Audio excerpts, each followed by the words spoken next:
What up, fam? This is Vic from Cutz Premium Lawn Care here in Conyers, Georgia.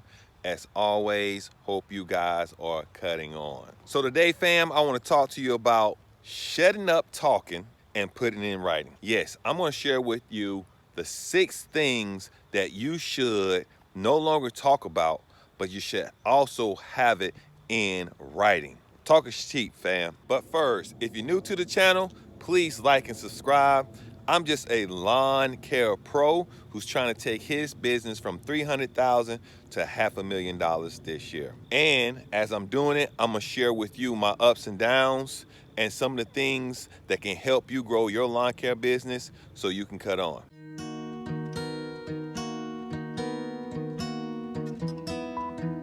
So fam, there are 6 things that you should no longer just be talking about, but you should have it in writing. And the reason why I say that is because a lot of times when you say something, people may hear something else. And when they hear something else, it's as if you wrote it down and said it to them. So why not cut it out and go ahead and put it in writing, so when the next time y'all have that conversation, you can say, hey, this is what I said because this is what I sent you. So number 6, the number 6 thing that you should have in writing is your method of quoting. Now, a lot of times when we go out and do a quote, man, you out there trying to figure it out. How much should I charge? Or let me think about it. Should I charge them this and that? And then you tell them the price, and guess what? They say deal.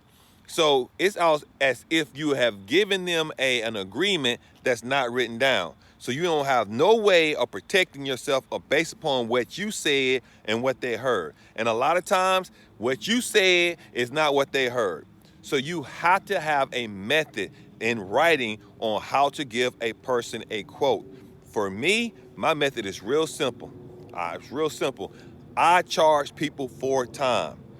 If I said, hey, we charge $150 for 2 men for 1 hour, guess what? They're gonna get a quote that says the exact same thing what I just said. And you gotta give them a quote, fam, in writing. Now, a lot of times you got clientele that been with you for a while and you're trying to do something on the spot, that's fine. You do it right then and there, take care of it. But if you're trying to do something where it may be days later before you get that job done, I am telling you, you better have it in writing. Shut up talking and put it in writing. Number 5, you should have in writing your method of payment. In other words, you send a person, or you have, like for myself, my method of payment is on my website. It's in writing. It tells them I accept credit cards. I don't want no check. I don't want no cash. I accept credit card only. You see what I'm saying? Now, I know some people will say I accept cash, I accept check, I accept whatever you give me. Well, guess what? That's what they're going to do. They're going to give you whatever you expecting. But at times, you need to understand that needs to be in writing. That needs to be in writing, because if it's not in writing, you're going to have a situation like I did. For example, I had a client who said, hey, Vic, I want to pay you on the 15th of the month. And the 15th came, but I had already serviced them twice by the 15th. So then I charged their card for both services. She said, no, I wanted you to charge me on the 15th for one and then on the 30th for the other one. I'm like, we never agreed upon that. That's what I said, but it wasn't in writing. I should have had that thing in writing, because right now she owed me money because I charged her for both and she charged back the doggone thing. So fam, you got to put this stuff in writing. I know it's tedious, especially for the solo guy, but you got to find someone to help do your books, because if not, you're going to be frustrated. And I'm really talking to the people who really want to grow their business. You got to do these things. You got to have this. But once it's done, guess what? It's done. You don't have to reinvent the wheel. The wheel has already been invented. And all you do is copy, paste, copy, paste. So your method of payment needs to be in writing. Number 4, I'm not going to harp on this one really long because I done said this over and over and over. You should have a method. It should be in writing. Your contracts. It should be detailed enough to where if you get in a situation, you can go back to your contract and use your contract as a guide to solve, I would say 99% of your problems. And if another problem arises, that's something that you know that happens frequently, you need to put that in your contract. Like for me, no skipping. I don't like people skipping my yard. So that is in my contract when they see it. No skipping.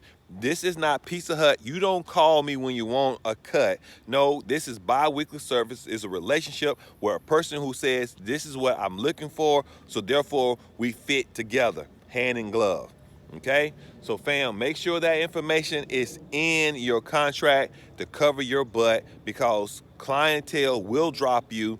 Like right now, people want to drop me with 2 and 3 cuts left, and I'm like, no, you're under contract. But if you're not, hey, I understand how you feel. So make sure that is in writing to deal with your clientele, send it to them, and what's done is done. So the next 3 I'm dealing with is really about workers. Like number one thing that you have to have in writing, you have to have the duties for the guys who work for you. It has to be in writing, and it has to be levels to it. Because if you don't have levels to it, then the individual don't feel like they can grow. So they don't respect your company, because they say, hey, why should I stay here? I can be here however long and I can never get to the next level. What is the next level for me? So you got to have some form of duties that's written down, different levels that's written down. Like the guy who is a weed eater would not necessarily be labeled a crew chief if he cannot move the truck, cut the yard, and also direct the other guys who work alongside of him. Okay? But you have to have that in writing so they can see it. And yes, I do. I have this stuff in writing where my guys are onboarded, meaning that I show them this in a PowerPoint. Now, I know you're saying, Vic, I don't have the time. I don't know, because I'm not the best writer either. But I'm telling you, get someone else on Fiverr or someone else who does the writing. They do the writing for you. You can pay people to do these things. And once you have it, it's locked in, okay? It's locked in. And matter of fact, I'm offering my coaching calls right now for those people who are trying to have other ways of growing their businesses, partner up with someone such as myself to give you some tips or to direct you in people where they can do exactly what I'm just saying. Number 2 is you gotta have a system of service. In other words, a system of service is when the guys go out and they service in a client's yard. If you giving them free reign of servicing in any other type of way they want to service, that is not a good method. You got to have this stuff in writing. So when someone messes up, you can go back to that method and say, hey, remember we discussed this and this was written down. Please take a look at this. This is how we cut the yard. This is how we weed eat. This is how we edge. And believe me, this is important because it will save you 5 minutes. Now, 5 minutes on 1 yard is nothing, but 5 minutes on 30 yards is a lot in a day. 5 minutes and you cut, let's say, 100 yards in a week. You're saving 5 minutes off each. Man, that's a lot of time that you're saving. And the only way you can save that is you got to give them the directions. And I get it, man. I get it. You think, as an entrepreneur yourself, you're going to go out and do it the best way you know is best. But when people are working for you, they don't think the way you're thinking. Now, cool. The good thing about it is solo operators, y'all are the workers, and pretty much I may not be talking too much to you, but when you add somebody in, you better have it in writing, because if you're trying to grow your business, that's how businesses grow. They put things in writing to educate, to teach, and they build on it. So, fam, the number one thing that should be in writing is payday. When do you pay yourself? When do you pay the guys? Now, this is important because your payday determines how you pay your bills. And I'm telling you, it may sound simple, but when you got somebody who work for you and they want to, they know you get paid on a certain day and they say, can you pay me in advance? They don't respect it because it's not written down. I know you say, I told them though, but telling is not the same. When you go to these businesses, they have everything in writing, because when you go back to what's in writing, it's very hard for someone to hope that you change your mind. And this is the same thing with your clients that I'm trying to get you to understand, fam. Be about creating a system that will help solve your problems before you have these problems. And writing them down or writing solutions to those problems is the key. It's one of the keys to growing your business. So, fam, I hope you learned something today. If you need some coaching calls, like I said, hit me up. Here's my email. I'm willing to talk to you to help you grow your business so you can cut on. All right, fam. Cut on, lawn care family, cut on. I'm cutting out. Peace.